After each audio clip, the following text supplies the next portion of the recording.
When we're young, our parents tell us to be afraid of the monster that's hiding under our beds or lurking in our closets. They teach us that this object or mythical creature only comes out at night when we're sleeping. So naturally, as children, we're afraid of the dark, but we keep our eyes locked on this closet.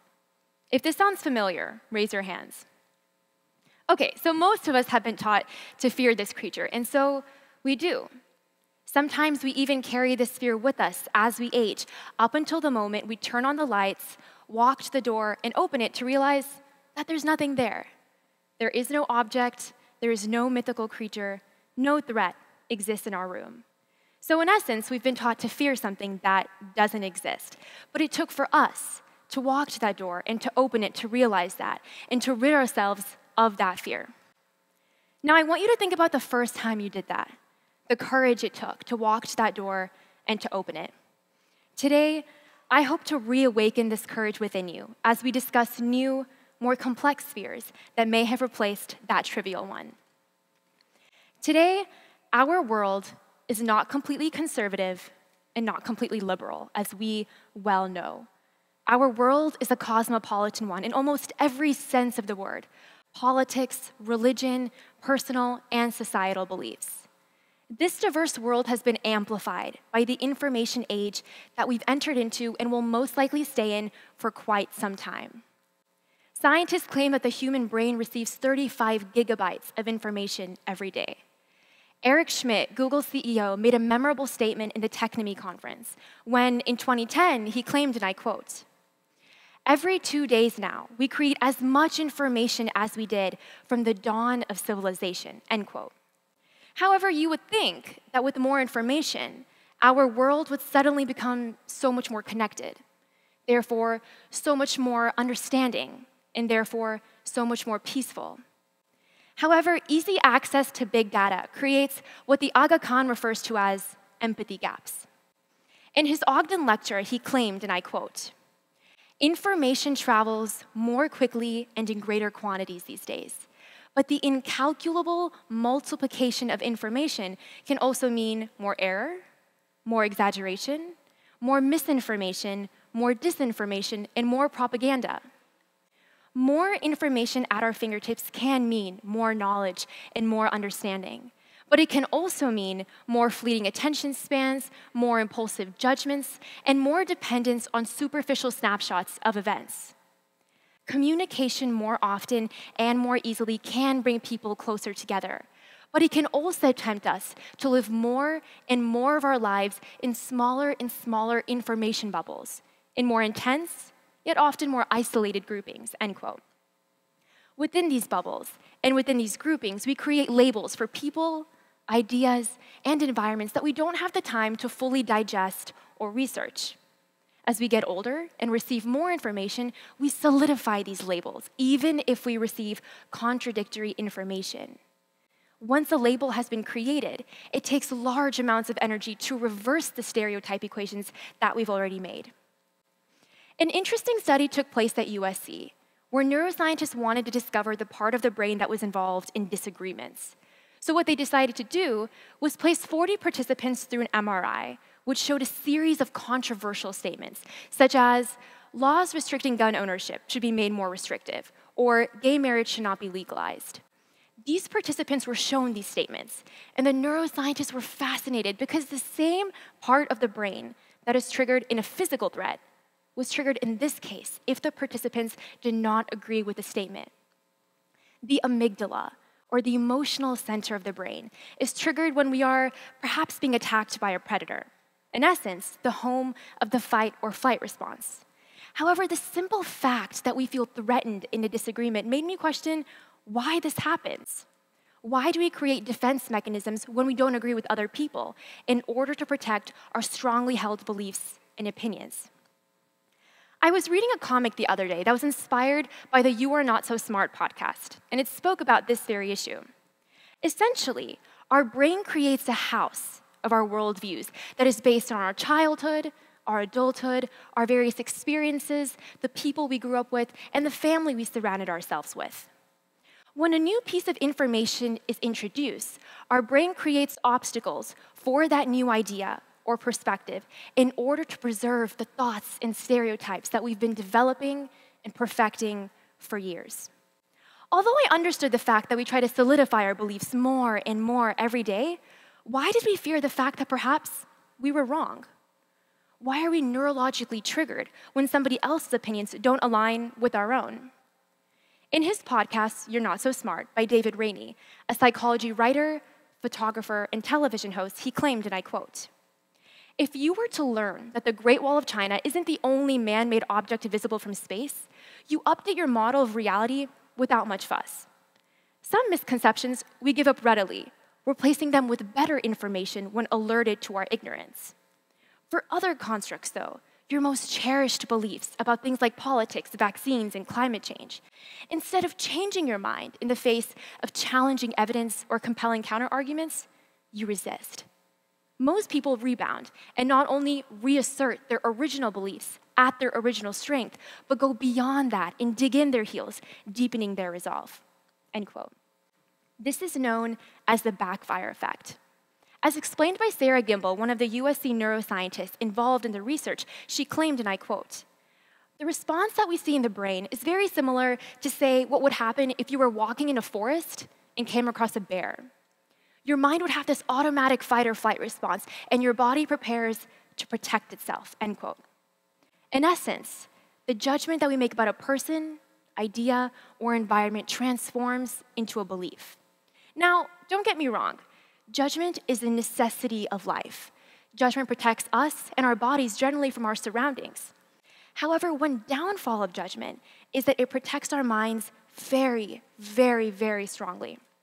When a new piece of information is introduced, judgment seems to lock down a fence around it that basically says, "Do not disturb." So here's the question that still bothered me. Why do we create defense mechanisms when we don't agree with other people? Putting together this information, I realized that the answer was actually so simple. We are afraid of not knowing something, or to find out that suddenly we've just been proven wrong. The concept of fear is quite interesting because it's more complex than what we would believe. Neurologically, fear is a hardwired part of our brains. Scientists have studied the various networks that link the limbic system to the prefrontal cortex that are associated with fear. However, you would think that these networks are electrically or chemically stimulated when we perhaps open the door to our surprise birthday party, or when we stomp on the car brakes when we see a car backing up in front of us. However, these networks are also triggered when we have taught somebody to be afraid of somebody else.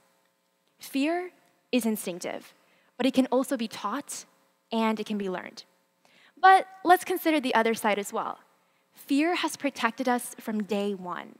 In an uncomfortable situation, fear tells us to leave or run away. However, one downfall of fear is that sometimes our brains will create a state of conditioned fear, in which our minds will come up with every possible scenario in which we may have to wake up our fight or flight response. However, while you and I both might fear a needle at the doctor's office, when did we learn to fear a certain type of person because of the color of their skin, or their race, or their gender, or their sexual orientation, or their class, or their culture, or their heritage? When did we begin to place certain stereotypes on people when we were afraid that they weren't like us? Fear amplifies fear. It's a cyclical pattern that we can't get out of unless we individually choose to do so. Think about it. If I told you to fear Muslims through the media over and over and over and over again, at the end of the day, I've implanted a certain fear of a certain group within you that you'll remember for quite some time. The worst part about the fear of uncertainty and doubt is the fact that we do it in our discussions with others. When we come across somebody we don't agree with, we feel threatened because at that moment we think, what if I'm wrong? Maybe that person wasn't who you thought she was. Or maybe that other candidate actually had some really good points. Or maybe that environment that you've heard so many negative things about actually has some beauty to it that you never considered. Judgment of an environment can often lead to the judgment of its people as well. Last summer, I attended a camp called Global Encounters. Global Encounters is an international program for Ismaili Muslim youth focused on service, leadership development, and global citizenship. During my trip, my group and I traveled from Karachi to Islamabad and concluded our trips in the northern areas, specifically Hunza and Gilgit. cultural preservation, natural beauty, advanced medical technology. Are these the words that come into your mind when you think of a country like Pakistan? Before leaving for Pakistan in the summer of 2017, I was entangled with an innate fear of visiting my mom's home country. Never having visited before, my family members quite often exaggerated the need for me to stay hyper cautious of my surroundings and never to be seen or left alone. However, little did I know that I would have an experience that would transform my perspective on women in third world countries. During one of the cultural exposure site visits in Gilgit, my group and I were divided into various activities that were prominent in the northern regions, including wood carving, cooking, and embroidery. During our time in Karachi, however, we noticed that a wide variety of the shops and businesses we explored were predominantly run by men. However, in Gilgit, we met two women who began to tell us that while their husbands were often working in the deeper ends of the village to provide for their families, sometimes the money that they would bring home wouldn't be sufficient to even feed one child. Due to this, teams of women gathered together to apply for loans and build businesses from the skills that they did have. Whether that be sewing, cooking, or wood carving, suddenly groups of Muslim women became entrepreneurs, feeding their families on their own. So why don't we ever talk about stories like this? This form of women empowerment is a side to Pakistan I never would have seen had I not visited the country. So here's the question that still remained. Can we actually overcome the fears that we do have? Another question also remained. How do we combat this human need for judgment? In a world where so much information is consistently and constantly being produced, quickly judging and labeling gives us the ability to process information, however inaccurately, for convenience. So, the answer to our issues? Let's first catch the moment between stimulus and response. We as humans fear and reject that which we don't understand. So when we don't want to say, I don't know, we create films in our minds where the only actors involved are misconceptions that others may have given you. So here's my challenge to you today. If you don't know the entirety of a person's story in your math class or your job, or you don't know the entirety of an environment, don't create stories that you can't afford. We as humans fear the unknown, which is why we fear the words, I don't know. But those are the very words that can stimulate us, motivate us, and inspire us to know and to find out eventually. Socrates used to say, I know only one thing, and that is that I know nothing. We as humans fear the unknown, which is why we chase it. Do the same with people, ideas, beliefs, politics, religions, and environments, etc. Danger's real. But fear is a choice. Fear is a choice that I have, and a choice that you have, and a choice that we are completely in control of. You are in control of your judgment when you recognize that maybe you don't know everything, but maybe that's okay. As the West Wing show reminds us, complexity isn't a vice. We're smart enough to put the pieces together, so let's not be afraid to go get the pieces ourselves.